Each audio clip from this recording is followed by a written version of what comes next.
Pediatric cleanings can be done on children of all ages, and we recommend they be done twice per year. The cleaning involves removing built-up calculus and tartar from the teeth and polishing the child's smile to a high shine. Fluoride treatment is also often done at this visit to help strengthen the teeth and prevent cavities.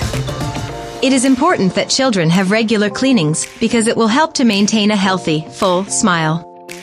Our biannual appointments involve an exam, cleaning and X-rays, and are crucial in preventing future problems like decay. Cleanings are important when it comes to maintaining the overall health and integrity of a child's smile.